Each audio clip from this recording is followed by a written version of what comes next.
Olá, estamos de volta e continuamos a falar sobre educação, sobre escola, mas sobre educação de maneira ampla.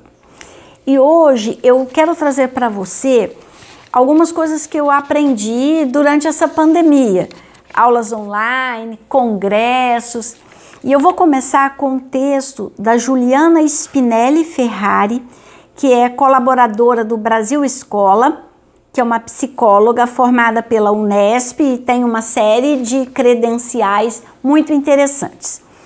Então, ela faz uma pergunta: o que é educar? Nos sentidos da palavra educação, educar pode compreender tanto o processo de transmissão de conhecimentos, hábitos e valores, como também criar condições para que o sujeito experiencie o mundo. Educar é acompanhar e influenciar de alguma forma o desenvolvimento da aprendizagem, das capacidades físicas e intelectuais. Educar é ensinar a ler palavras, mas também é ensinar a ler o mundo. É ensinar a olhar e pensar a respeito do que você vê. É ensinar a olhar, pensar e trazer para si aquilo que você viu, aquilo que você pensou. Eu já me declarei aqui várias vezes fã do Rubem Alves. E ele tem uma coleção de histórias, né? E ele chama de Histórias para Pequenos e Grandes. Nessa coleção tem um livro que eu amo, que é A Planície e o Abismo.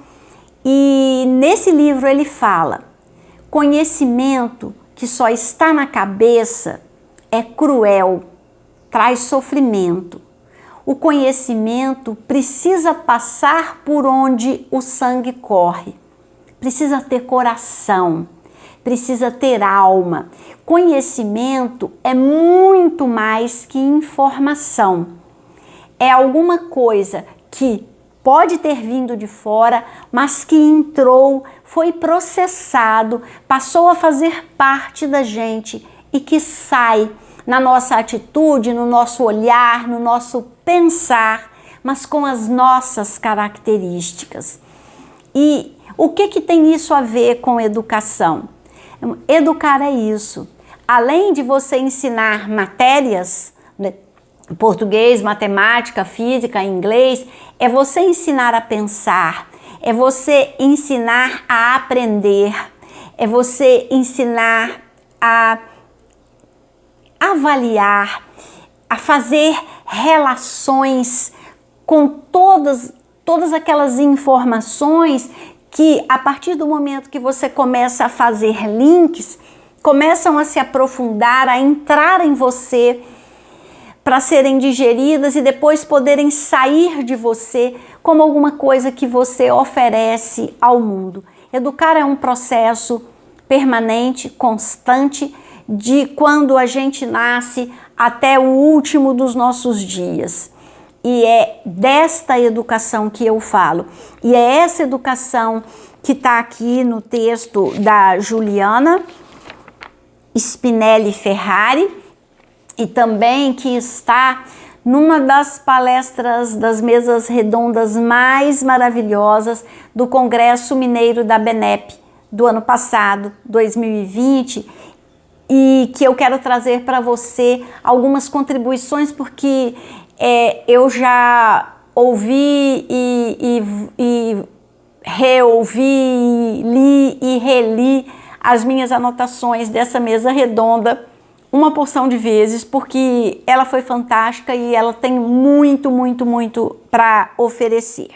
Então, nós estamos falando, né, que a educação, ela pode ser formal, que transmite conhecimentos, né, e ela pode ser informal, que é onde ela transmite valores, onde ela transmite maneiras de viver, e que tem a ver com o momento histórico que a gente vive.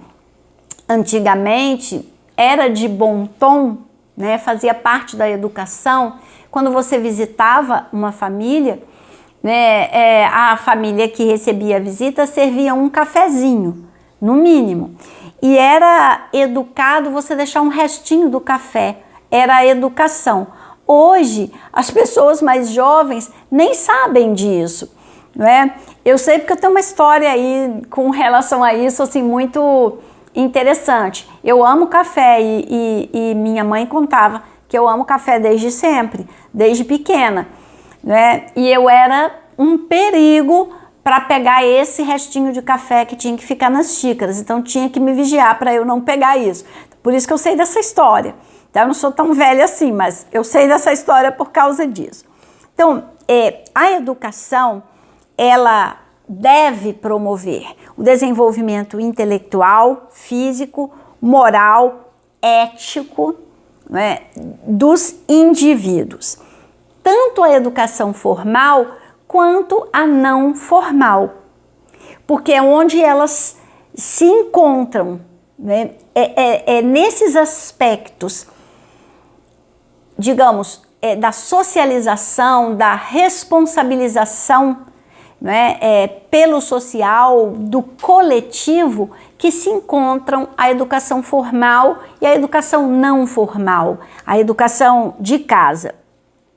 E é muito importante que a gente entenda como isso se dá, né? Que o conhecimento, ele faz sentido se ele passar para as nossas atitudes.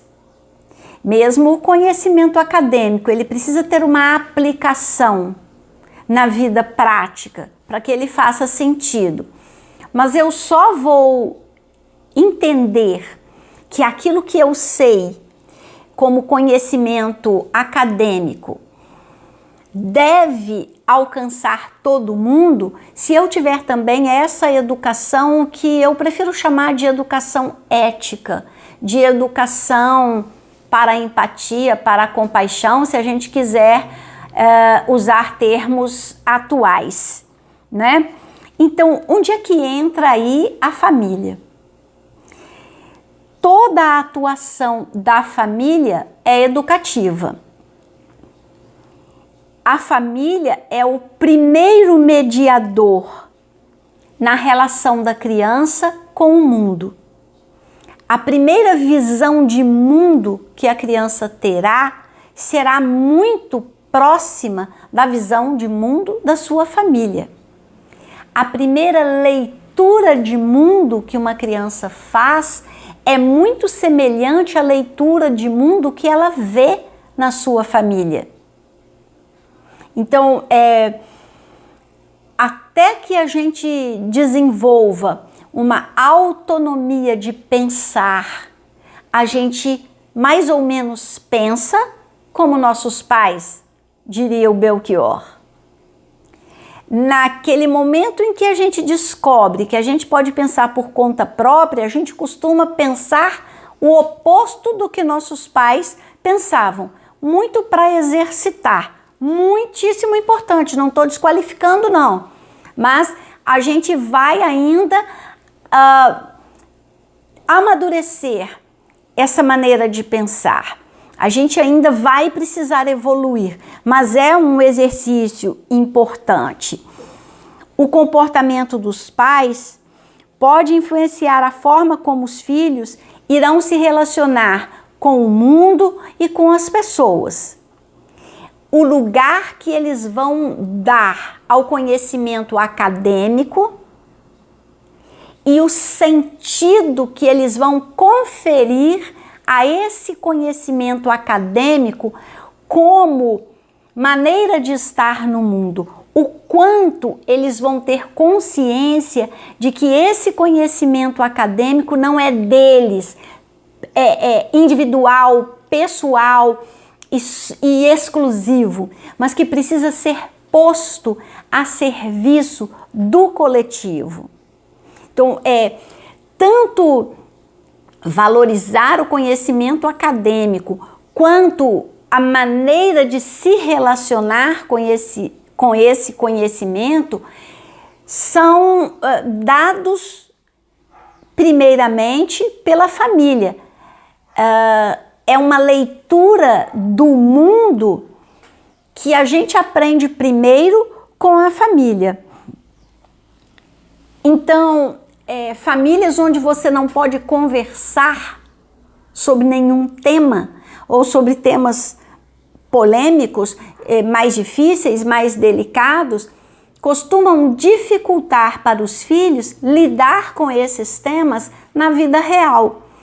E a conversa sobre qualquer tema pode ser a oportunidade de você transmitir ao seu filho os seus valores, os valores da sua família. E quanto mais você tem convicção, né, própria, quanto mais esses valores são seus próprios, foram digeridos e assimilados, mais liberdade você tem de conversar sobre eles. Então eu quero dar 2 exemplos, um de criança e o outro de adolescente.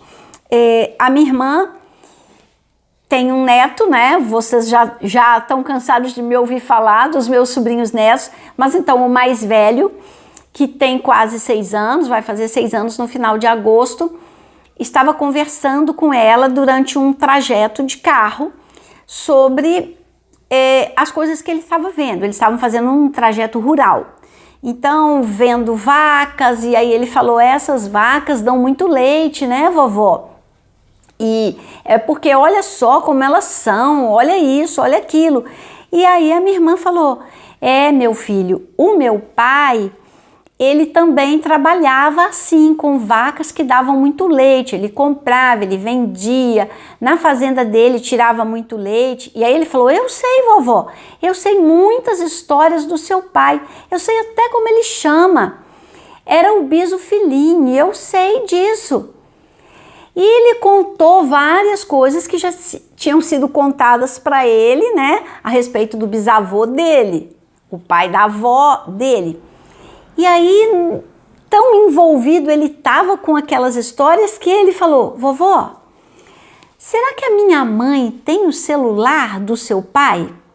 Será que se ela ligar para ele lá no céu, ele vai atender? Então, olha, que coisa mais linda, tem uma série de coisas aí para a gente ver. Primeiro, ele saber a história da família dele, ele conhecer alguém que ele não viu, pelo relato, pela história, pelo afeto.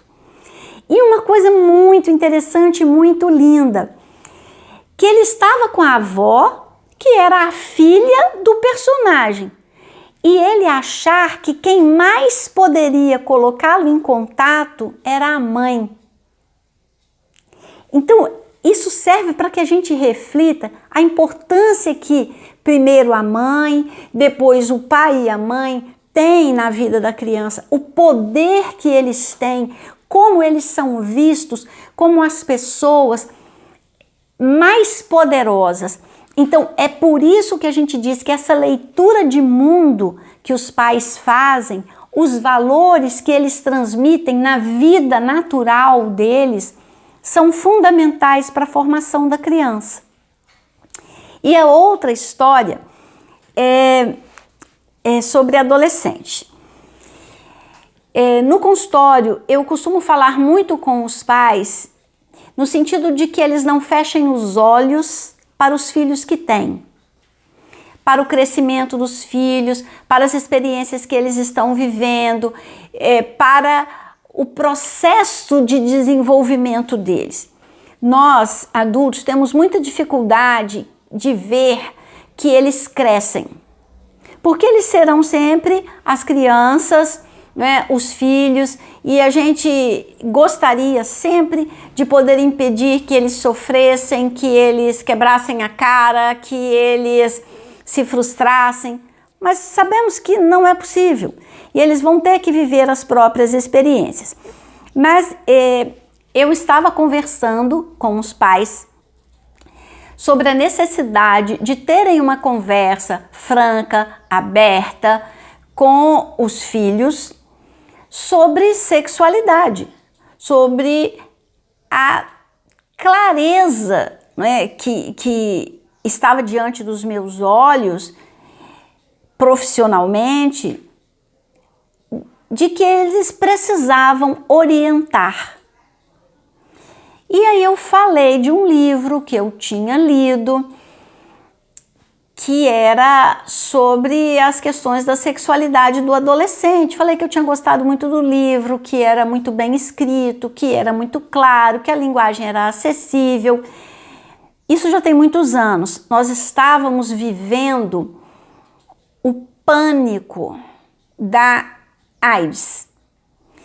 E essa autora, Roseli Saião, ela falava uma frase e use camisinha.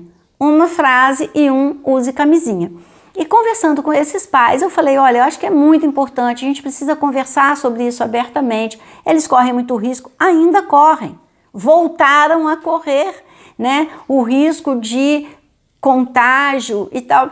E aí, eu falando do livro, falando, não, eu não concordo. Né, os pais falaram, não, a gente não concorda, porque a gente acha que se a gente for conversar sobre esse assunto, a gente vai autorizar. E eu respondi para eles, não se iludam, eles não vão pedir a nossa autorização, nós precisamos nos antecipar, é nosso compromisso, é nossa obrigação. Eles não sabem, mas eles precisam que a gente os proteja de riscos que eles correm sem perceber. Bom, façam aquilo que for de acordo com vocês, com a família de vocês, com os valores de vocês. Mas saibam que a cultura do silêncio a respeito de alguns temas desprotege mais do que protege. E às vezes lidar com as consequências é mais difícil do que fazer o esforço e vencer as próprias dificuldades de abrir o assunto. Mas é claro que você não vai entrar nesse assunto se você não vem, ao longo de toda a vida do seu filho, conversando com ele abertamente, espontaneamente, naturalmente, sobre todos os assuntos. Então, é disso que a gente está falando. Educar é se abrir para rever os próprios conceitos e trocar com seus filhos desde sempre. Você começa a educá-los, inclusive a fazer a educação sexual dos seus filhos quando começa a conviver com eles. E não termina nunca. Porque mesmo que eles sejam adultos, mesmo que eles tenham uma vida própria, nós, adultos, seremos sempre a referência deles. Os pais serão sempre a referência dos filhos. Então isso não termina nunca, né? A imagem, né, o valor que os pais dão à educação acadêmica também tem muito a ver, influencia muito com o valor que os filhos dão à educação acadêmica. E é muito importante que a gente reconheça que não é preciso que os pais tenham a educação acadêmica. É preciso que eles vejam na educação acadêmica um valor, para que eles transmitam esse valor para os filhos, contando a própria história. Porque a muitos pais não foi dada a oportunidade de uma educação acadêmica e por isso mesmo eles querem que os filhos tenham, mas é preciso que eles digam isso para os filhos, com verdade, com sinceridade, para que os filhos entendam, aceitem, acreditem e façam. E nisso eu tenho um exemplo muito bonito. A pessoa que trabalha aqui na nossa casa com a gente não estudou, mas os filhos já terminaram a faculdade. Por ter conseguido transmitir a eles o valor da educação acadêmica.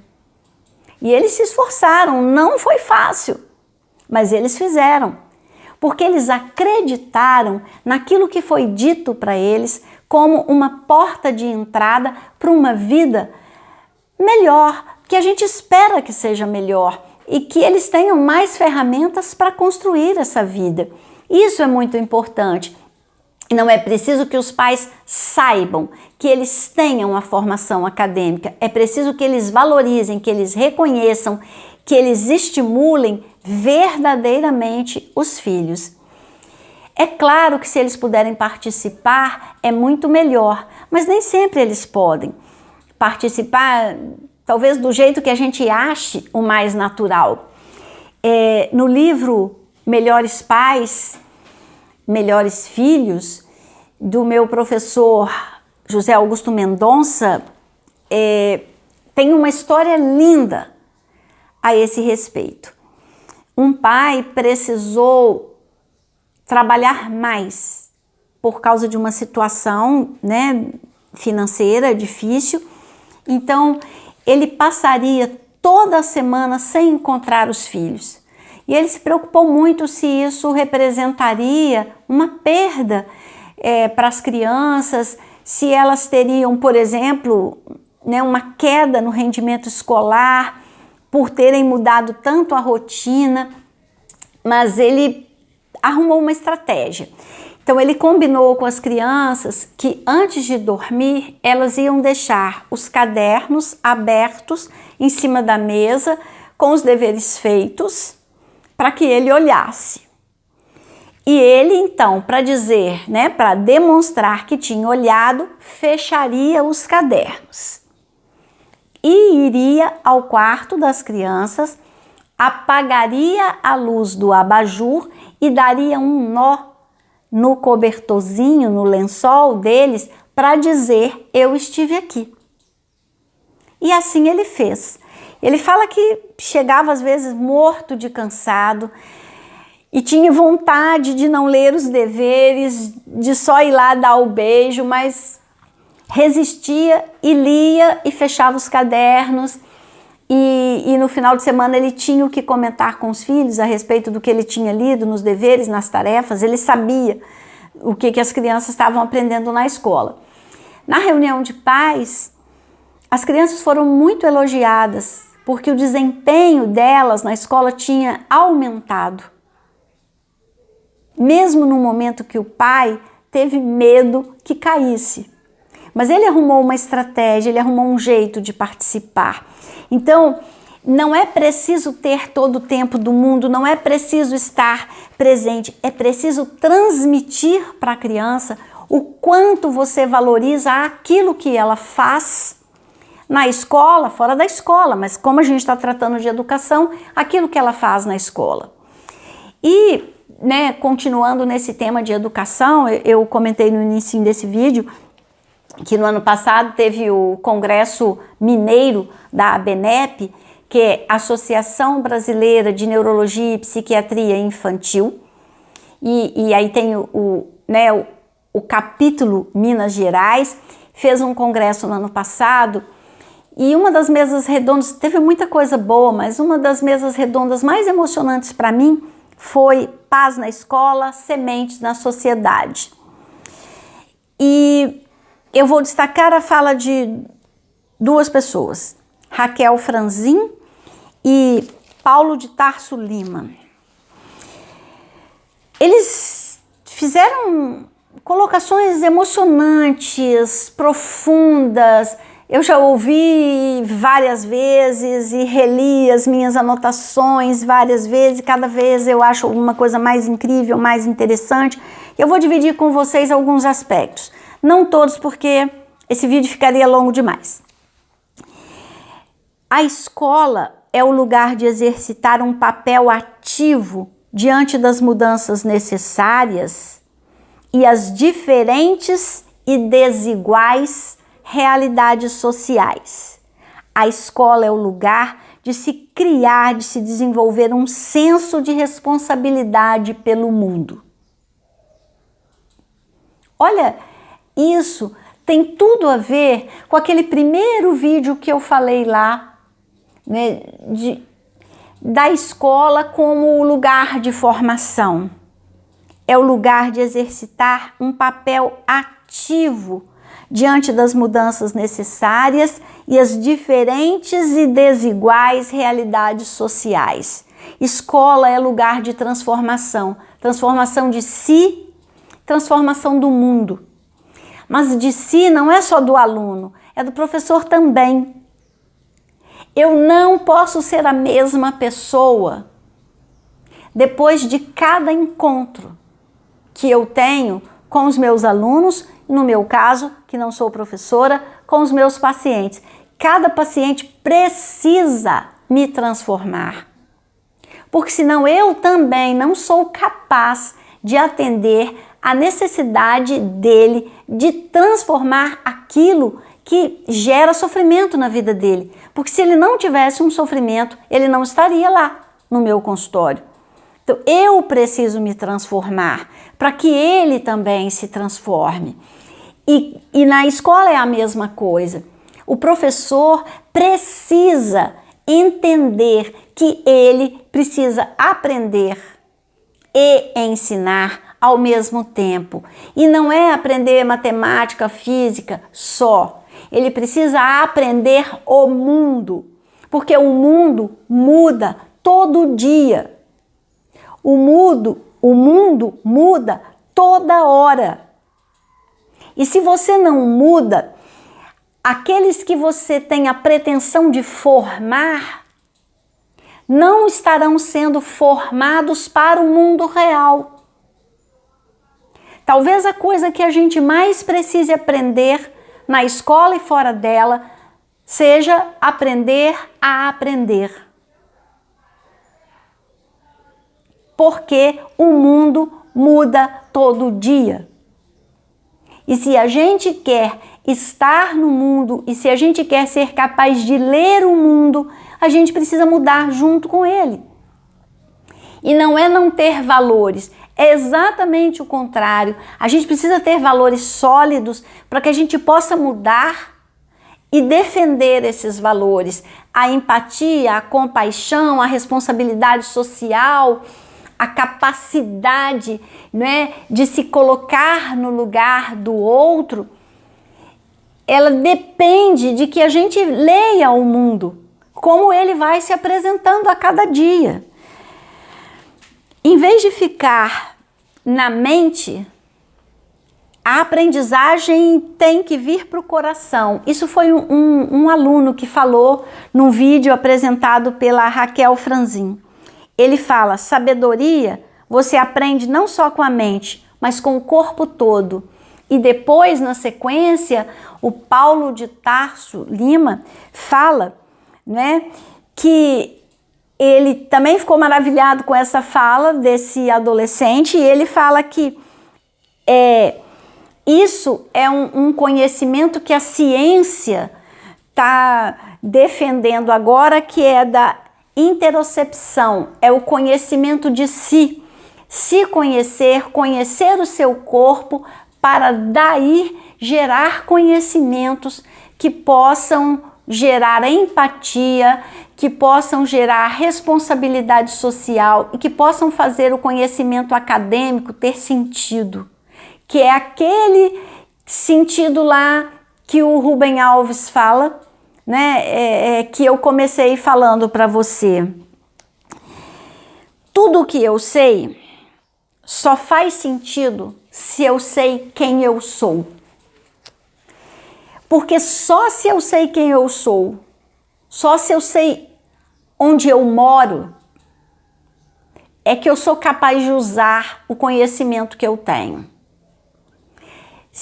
O conhecimento é a alma da pessoa. O conhecimento, ele está na essência dela. Por isso conhecimento não é informação. Conhecimento é alguma coisa que foi processada, digerida e passou a fazer parte de você. Para eu usar o conhecimento acadêmico que eu tenho, eu preciso saber quem eu sou, para descobrir o sentido do que eu sei e o lugar do que eu sei no mundo. Como eu vou colocar o que eu sei no mundo.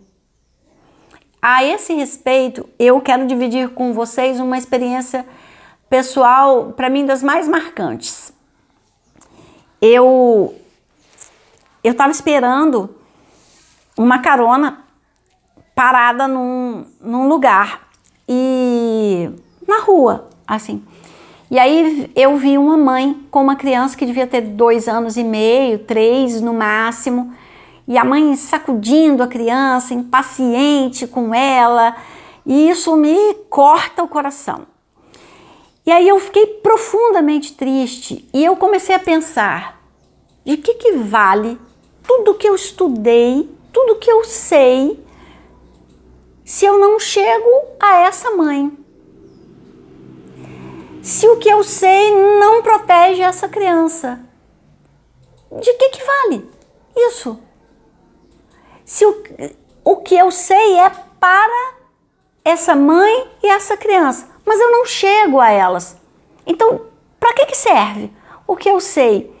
E eu estava nesse pensamento, né, extremamente frustrante, de achar que tudo que eu sei, que naquela altura do campeonato eu tinha dedicado mais de 20 anos da minha vida, agora já são 40, para saber, e eu não conseguia atingir quem mais precisava. Eu estava nesse pensamento quando apareceu ali na rua, eu vou citar o nome porque é elogioso, né? O Paulinho, da Rádio Muriaé. E quando eu vi o Paulinho, eu falei, é isso, é a rádio. Eu vou procurar o Paulinho e eu vou me oferecer. E aí eu fui. E lá eu fiquei, não sei, 5 ou 6 anos, fazendo uma participação no programa do meu querido e saudoso Evil Mendonça, falando para pais sobre educação, sobre relacionamento com os filhos. E vocês não têm ideia do tamanho, da felicidade, sabe, do efeito disso, porque até hoje, já tem muito tempo que eu saí da rádio, até hoje algumas pessoas me reconhecem pela voz. E até hoje as pessoas falam, nossa, você me ajudou muito, você me ajudou a criar meus filhos, eu conheço você desde o tempo da rádio, eu ouvia você me ajudou muito, eu aprendi muito. Olha que legal! É disso que eu estou falando. E não estou falando isso para dizer que eu sou a tal, eu estou falando isso para dizer para você que o conhecimento acadêmico faz sentido quando ele encontra um lugar, quando ele encontra um jeito de se comunicar com as pessoas para quem ele faça sentido, com as pessoas para quem ele seja necessário. E é um compromisso ético de quem tem o conhecimento acadêmico fazer isso. Ou deveria ser. A escola deveria nos fazer aprender que aquilo que nós aprendemos na escola precisa ser posto a serviço da vida de todo mundo.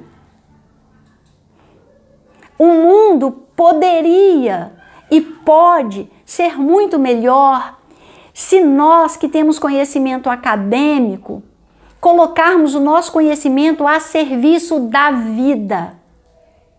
E é dessa escola que eu gosto de falar, é nessa escola que eu acredito, é nela que eu aposto todas as minhas fichas, é por ela que eu luto todos os dias da minha vida. É disso que eu estou falando.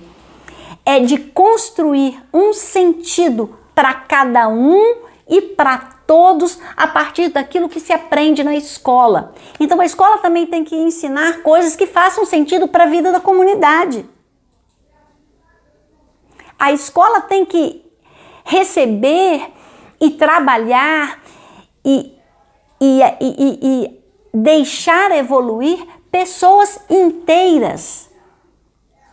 E não fechar só no cognitivo, sem fazer nenhum link, nenhum vínculo, nenhum laço com o sangue, com o coração, com a compaixão. De todos por todos. E é muito interessante que a Raquel Franzin também falou uma coisa que eu sou apaixonada. A diferença não é a exceção, a diferença é a regra. Cada um de nós é diferente do outro e é nisso que nós somos todos iguais. Eu já falei isso aqui. Nós não somos todos iguais. Cada um de nós é diferente e isso é o que nos iguala. Isso é o que nos une, nos iguala nesse sentido. Nós todos somos diferentes. Ninguém é igual, as nossas digitais não são iguais. E nisso nós somos um todo. Porque somos todos diferentes, estamos todos juntos. A diferença não é a exceção, a diferença é a regra. A diferença é a riqueza. A diferença é o potencial. A diferença é o que faz com que as coisas possam ser dinâmicas. Um mundo de sujeitos transformadores pressupõe que a empatia seja o princípio mediador de todas as nossas relações. E é na escola que começamos a aprender como usar essa ferramenta. E ela explica que entende empatia menos como afeto e mais como oportunidade de se aprender a assumir perspectivas diferentes. A pandemia pode ser a oportunidade de pensar se os nossos projetos educativos estão a serviço das pessoas que estão na escola e fora da escola. Se essa escola faz sentido para a vida. Se a vida está fazendo sentido para a gente. Ou se a falta de sentido do que a gente sabe está gerando a falta de sentido do que a gente vive, de como a gente vive. A escola deve ser o lugar onde todos aprendamos a cooperar, onde todos coloquemos o que somos na roda, onde todos nos coloquemos na roda. Na arena lá, lembra, se você me acompanha, do livro A Coragem de Ser Imperfeito? De estar na arena e de não sair? É disso que a gente está falando. A principal inovação educativa é quando transformamos a qualidade das relações sociais dentro e fora da escola. Essa é uma citação da Ana Maria Schindler, da Ashoka. A principal inovação educativa é quando transformamos a qualidade das relações sociais dentro e fora da escola. Não há inovação educativa sem o reconhecimento de que toda criança, todo jovem e todo adulto é e pode ser agente de transformação. Não há inovação educativa sem acreditar na potência de criar, de imaginar e de viver novos mundos. Não há inovação educativa sem leitura apurada do mundo em que vivemos. Não há inovação educativa sem ação de soluções construídas em conjunto para os desafios que se apresentam. Para terminar, eu vou citar o Paulo de Tarso Lima, que ele fala que é a possibilidade de estar no meu corpo, de me perceber e me respeitar, que cria a possibilidade de eu olhar o outro com empatia e compaixão e assumir uma responsabilidade social por relações sustentáveis em todos os níveis. Então, é dessa educação que eu queria falar com você. Dessa educação para a sustentabilidade, mas não a sustentabilidade da natureza fora de mim. A sustentabilidade da natureza da qual eu sou parte. a sustentabilidade das relações entre as pessoas, incluindo tudo que nos cerca, inclusive a natureza, ambiente, meio ambiente, mas a nossa natureza humana como parte desse todo. É nessa educação que eu acredito, é para essa escola que eu quero que a gente mande os nossos filhos e filhas e netos e bisnetos, né, por uma escola dinâmica, uma escola que mude com o mundo, que leia o mundo junto com os alunos e que crie para eles, né, para o mundo e para a nossa vida, soluções que tenham vindo, né, como ela fala aqui, soluções criadas a partir de uma compreensão, de uma leitura do mundo como ele é. É isso, gente. Eu espero ver essa escola funcionando. Eu espero estar no mundo com essa escola.